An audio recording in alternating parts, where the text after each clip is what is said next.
Alright, welcome back to my legendary build series. I'm on Arc Warlock Stormcaller today, doing a solo flawless run at the Last Chance, which is a legendary Witch Queen campaign mission, or legendary in this case. And it's the second to last mission in the Witch Queen campaign, so it is a little bit harder than the other missions.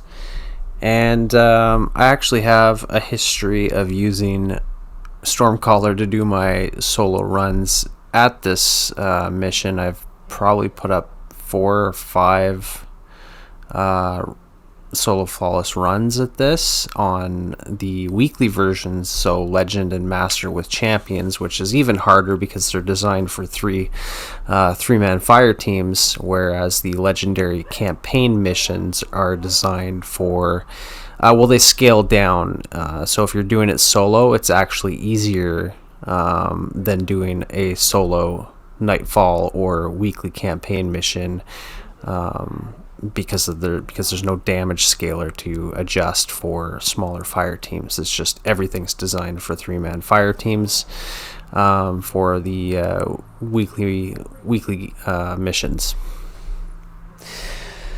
So, why am I on Stormcaller? Well, it is a fun class to play, and part of that is because Stormcallers have got a lot of boosts when it comes to Ionic Traces and becoming amplified. So it does give them the potential to have a lot of ability uptime, even though they don't have like Touch of Thunder grenades like Titans do. They do have the potential to spam more grenades because they will be getting more Ionic Traces, primarily from the Electrostatic Mind aspect. Also, Stormcaller is a great support option for Warlocks in certain scenarios. I'm not saying it replaces Well of Radiance in a raid versus a boss, for example, but it is an alternative, and you're boosting your allies' damage output by giving all of your allies Arc Souls whenever they pass in and out of your rift. And I actually have pretty much almost exclusively ran Stormcaller with the Stag. Part of that was because I didn't have the Fallen Sunstar exotic for a while, but I was also really just enjoying Stag on Stormcaller because I liked the idea of having 100 recovery, always having a rift down. You get a lot of damage resistance from the Stag while in a rift, while healing, and you've got an Arc Soul that's helping you do damage. And if I die, for example, in a Grandmaster, it'll leave a rift there on my Ghost, so my teammates can go and stand in a Stag Rift and benefit from all the damage resistance that my Stag Rift gives them. They can get off the res. Yeah, it's just a good support class. The Stag itself is good with any type of rift. It doesn't matter if it's on Arc or not. It's just on Arc. I'm giving everybody Arc Souls, which makes it feel like a good it's a good team player type of subclass. But today I'm focusing on Fallen Sunstar because I've finally had a few of these to drop, so I went into Dim and did some loadout optimization to see what kind of build I can get on it. And at this point it doesn't really matter what the stats are on the exotics that I get, because I have so much legendary armor that is good enough where I could almost always get double 100s and something, and very often triple 100s. Not that really matters a whole lot. Like, we're talking, very minuscule percentages of ability regen or certain stats being a little bit better than others. It's not going to affect your gameplay like in the same way that a good build and good gameplay does. Stats are just are very much a novelty, and they're very overhyped. And I'm bringing this up actually because I feel like the power grind, Bungie has said that they're going to be getting rid of the power cap, so we're not going to have a well, not the cap, but we're not going to have a pinnacle grind next season. They're not going to raise the power from 1810. So all those pinnacle activities that we did every week, now instead they're just going to drop exotic engrams, and that's going to contribute to the whole exotic engram focusing system, which I think is going to be through Rahool. So you'll actually be able to focus a specific exotic piece, and maybe use your ghost to get that focus in a certain stat. Right? It'll still be a lot of RNG, but you'll basically be able to farm for better rolls. And you know, part of that is the reason why some people like to farm lost sectors. Like, that's just what some people like to do in the game. I don't really get a lot of enjoyment out of lost sectors, and I also don't really get a lot of enjoyment out of really poor RNG, just for the attainment of maybe, you know, 0.5% faster grenade on a build. So I'm not too hyped about the new weekly rewards system. Like, if I can get 2 or 3 exotics, chances are I've got one that's got good enough stats to make a build out of it. Frankly, even if you have bad stats on any exotic that you want to use, just use it, unless it's like a 42 or a 48 or whatever it was that they're releasing with completion of legendary Witch Queen campaign and the legendary Lightfall campaign. Well, actually no, Lightfall, they fixed it. But with Witch Queen, all the exotics that you would get, that you choose at the end, they'd give it to you at like 48 stats, which is bad. And that's just not fun to build into when you can't even get like 100 resilience. But if you get exotic engrams, exotic armor that's 60 plus, like, it's usually just fine. But anyways, I'm kind of going off on a tangent here. So other reasons to use Stormcaller, besides like the Ionic Trace thing that I mentioned, next season there's going to be a lot of reworks to a lot of exotics, and to supers. It's generally a buff to all supers on all subclasses from what I've read. Like, just all the supers are getting bigger buffs, which is nice. But like, I mean, when Lightfall came out, the whole plan was to make Destiny harder.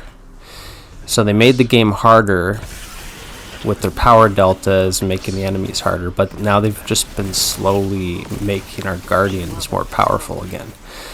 So it's kind of like, are we making the game harder or are we making the game easier? It's just, I don't know. I get that it has to be kind of cyclical and there has to be a balance, but it just seems like if everything is getting buffed and enemies are getting buffed and then they're too strong, then we're buffing Guardians. Like, we could have just left it alone in the first place. I don't know. Anyways, I'm not going to complain because it's not just a buff all around to the supers, but like Chaos Reach is going to be getting jolting lightning strikes with sustained damage, and it'll be a more user-friendly engagement with the super, because right now when you activate Chaos Reach, if you're in a weird spot, it's very hard to track your character and see what you're aiming at, and like, you're just kind of like locked into a position where you can't even really move your beam and follow your target, and it results in a lot of wasted super potential.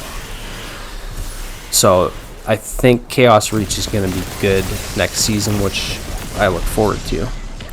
And there's some other cool exotics too, but I can't remember them off the top of my head, and that's not really where I wanted to go with this video that I'm already sidetracking on.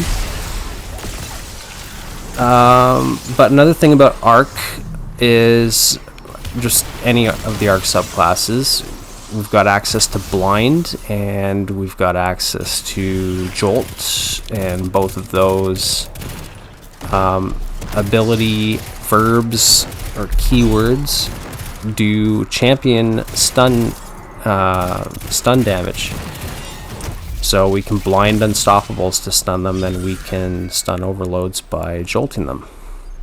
Not that there's any champions in this mission, but it is good to remember that with all of the elemental subclasses, we have anti-champion abilities baked into the subclass now, which is cool.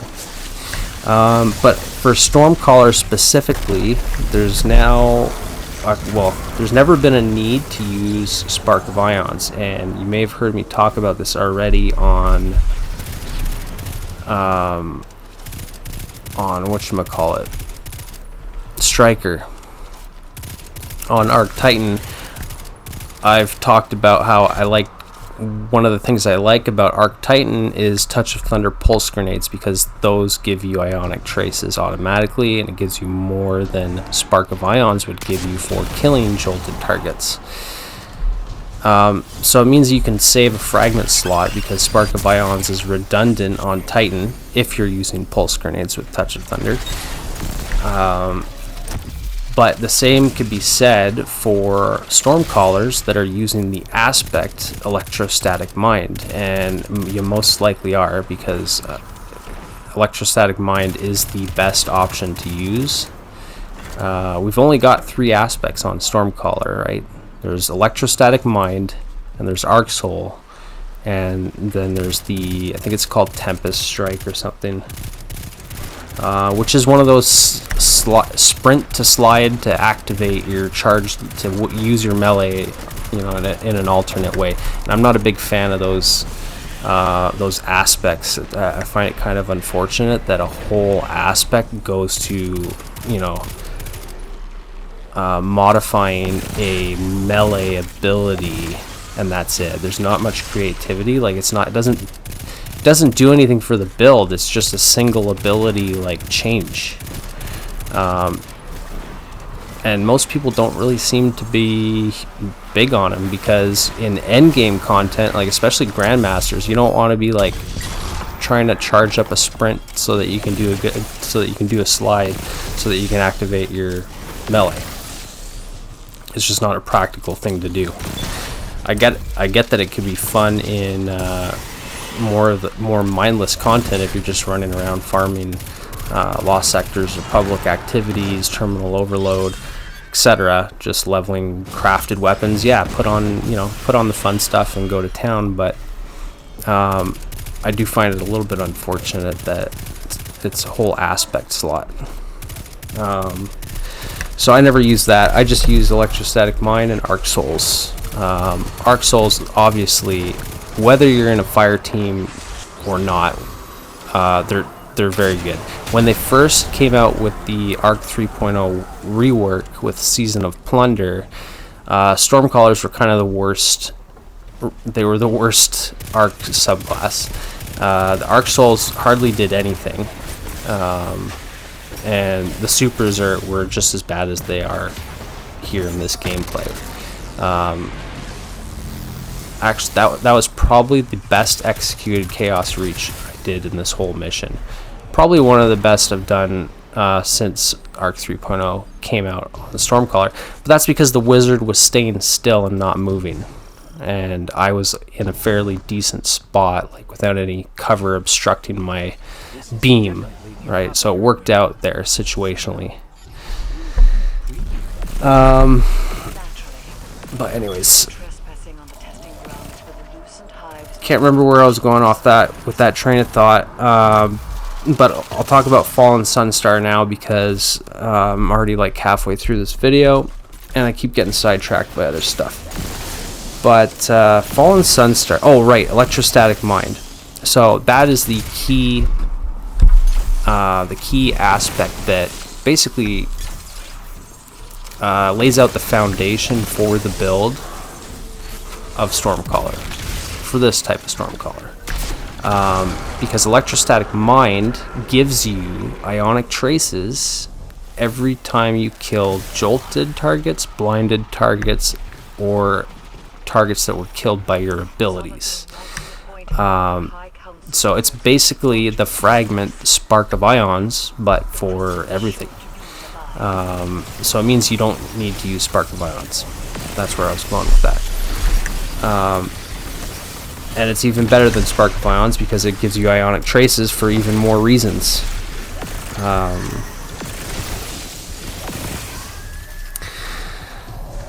So, and then the Ionic Traces that you do pick up with Electrostatic Mind actually make you amplified, which is unique to Stormcaller.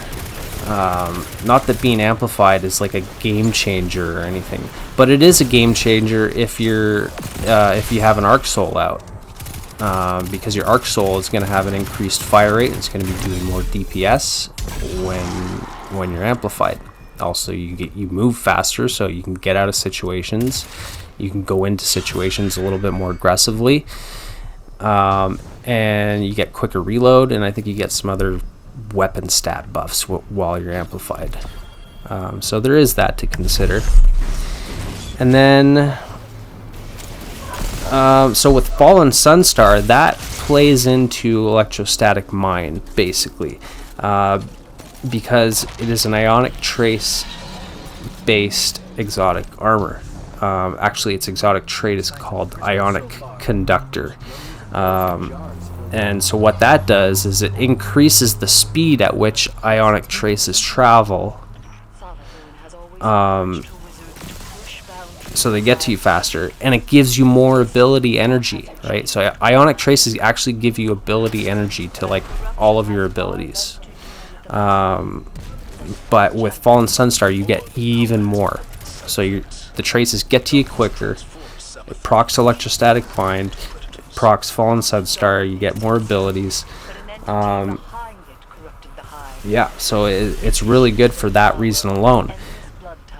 Oh, right, and it also, whenever you collect an Ionic Trace, it gives your allies ability energy as well.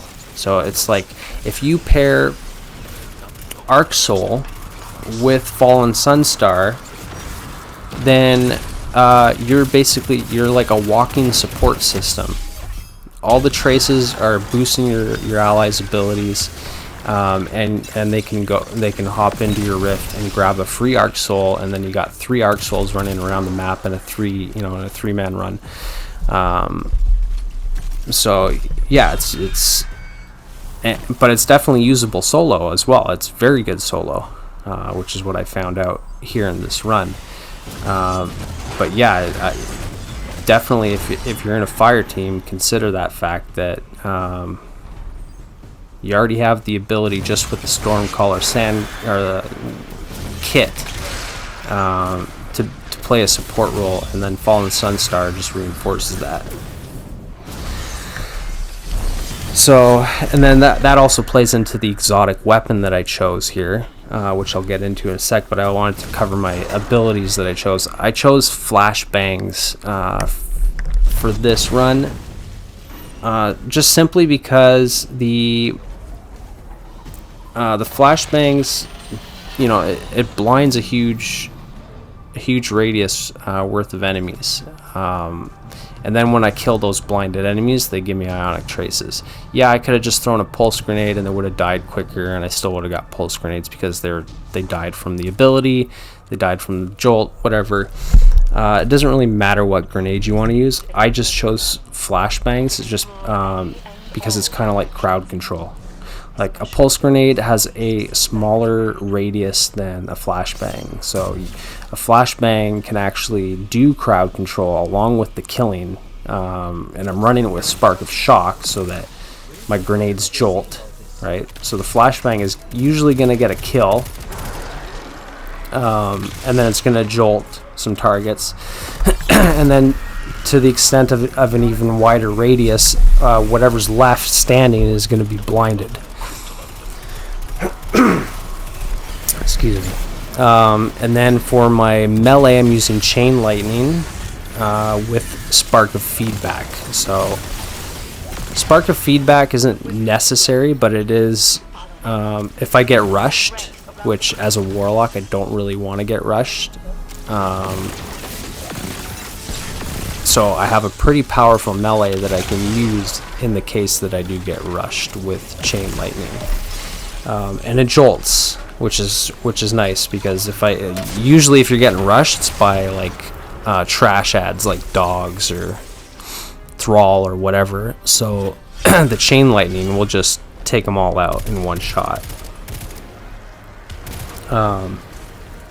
And Spark of Feedback synergizes with Chain Lightning, because if I get hit by a melee, then I deal more melee damage back. So if I was using Ball Lightning, I wouldn't be synergizing with Spark of Feedback necessarily. Ball Lightning's still good to use. It might even be a better melee option, but chain lightning is just kind of like a fail-safe if you get rushed, and it's good at doing that, especially with Spark of Feedback. So, and then yeah, I'm using delicate tomb, obviously, which I haven't even talked about yet, but one cool thing about delicate tomb is if you're into lore, which I'm not really, but it is there's a lot of Nezarec. It's a Nezarec exotic, and we've got, Nezarec's the raid boss this season, so you might want. I think you can carry this weapon into certain activities, and you'll hear certain audio, like Easter eggs built into certain missions, just for using Nezarec, like Nezarec's Sin and Nezarec's Whisper, the Glaive, and the Delicate Tomb fusion rifle, which I'm holding right here. But this fusion rifle is actually really good. It's good at ad clear, and it's good at single target damage as well, just for the simple fact that it's an exotic fusion rifle, not because it's necessarily like, your typical rapid fire Riptide or iterative loop. It's just, it's just an exotic fusion rifle. But it's basically got Volt Shot, and it kind of has a version of Subsistence. So Tempest Cascade is the intrinsic perk, which is when you pick up Ionic Traces, which you're doing all the time with this build, for all the reasons I already mentioned from Fallen Sunstar and Electrostatic Mind, you get Volt Shot. Well, it jolts. Your next shot jolts. Also, when you pick up Ionic Traces, because of the catalyst, it partially reloads your weapon, so you hardly ever have to reload it. And then when you get kills, it produces Ionic Traces automatically, which means you don't need to run like that fragment where you get random traces for killing targets with arc weapons. And then you could also combo this, which I'm doing right here, with Spark of Beacons, so that when I'm amplified, which is pretty much all the time because of all the traces, any kills that I get with Delicate Tomb is going to set off a Flashbang explosion, which is what you saw in the opening clip, and it's the reason why everything's blinded all the time with this build. And then of course I got Arc Siphon on. Using Hothead here with tracking. That was mainly for Lucent Hive and the Ogres. And then stat focus, 100 resilience, 70 discipline, 70 strength, 60 recovery. Use fonts here like for discipline and strength, so you can get them up to 100 just by one copy of each of those on your arms. Because you're getting good enough weapon stats and reloads from amplified anyways. That you can afford to run though, unless you have the stats to do what I'm doing here, and have 100 discipline, 100 strength. But basically, I have 100 discipline, 100 strength because of the fonts. Yeah, special ammo finder, time dilation, 3x surge, reserves, firepower, siphons, like I said, DR, void, and arc for wizards and ogres, and spark of resistance. That about does it. Anyways, hope you enjoyed. I'll catch you in the next one. Take care.